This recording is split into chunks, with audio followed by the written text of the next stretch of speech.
anak-anak, salam sejahtera untuk kita semuanya. Apa kabar kalian? Tentu kalian sehat, tetap di rumah dan ikuti aturan protokol kesehatan COVID-19 dari pemerintah. Kita hari ini lanjut ke pembelajaran keempat.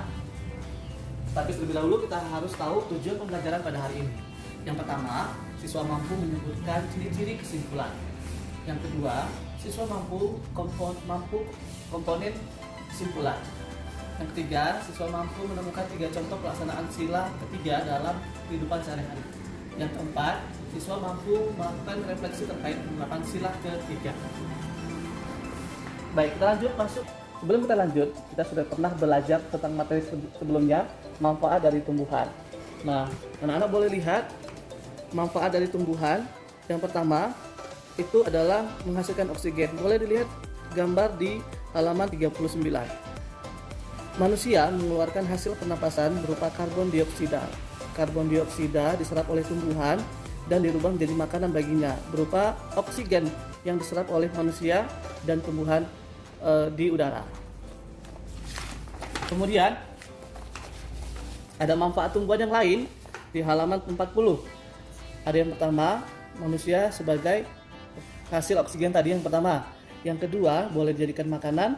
Yang ketiga, bisa dijadikan bahan keperluan seperti bahan-bahan pakaian. Yang keempat, sebagai pelindung. Yang kelima, sebagai obat-obatan. Nah, itulah kegunaan dari tumbuhan. Kita lanjut. Hari ini tentang kesimpulan. Apa itu kesimpulan? Kesimpulan adalah rangkuman dari suatu cerita atau bacaan. Nah, cara menyimpulkan bacaan ada 3. Yang pertama, bacalah bacaan secara intensif. Kamu harus membacanya secara berulang-ulang. Kedua, ambillah ide pokok tiap paragraf. Setiap paragraf memiliki 1 ide pokok. Itu yang perlu harus kamu ingat. Yang ketiga, rangkailah setiap ide pokok tanpa merubah alur cerita. Setiap ide pokok yang kamu temukan tiap paragraf, kamu tulis kembali sehingga menjadi sebuah kesimpulan. Nah, ini tugas untuk kalian. Halaman 41. Kemudian halaman 42. Selamat bekerja. Nah, kita sudah tahu manfaat tumbuhan. Kali ini kita belajar tentang sila ketiga.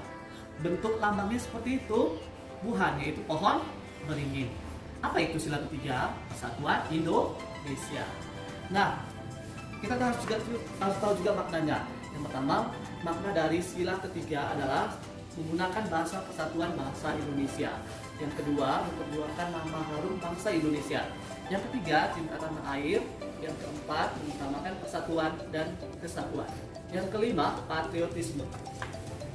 Tidak hanya maknanya, tapi kamu juga harus melaksanakannya dalam kehidupan sehari-hari. Contohnya, yang pertama, berteman dengan siapa saja tanpa ada perbedaan sedikit pun. Tidak boleh kamu pikirkan dia agama apa, dia apa, budaya apa. Yang kedua, bangga sebagai bangsa Indonesia. Dan yang ketiga, cinta tanah air. Nah, ini tugasnya di halaman 43. Kamu harus ingat, tidak boleh menggunakan contoh-contoh yang sudah ada di depan. Kamu harus kreatif menggunakan atau mencari contoh-contoh pelaksanaan sila ketiga. Ini juga di halaman 44. Kamu juga harus mengerjakannya sesuai dengan petunjuk dan instruksi dari setiap tugasnya. Sekian dari Bapak untuk video pembelajaran hari ini. Tetap semangat dan jaga kesehatan.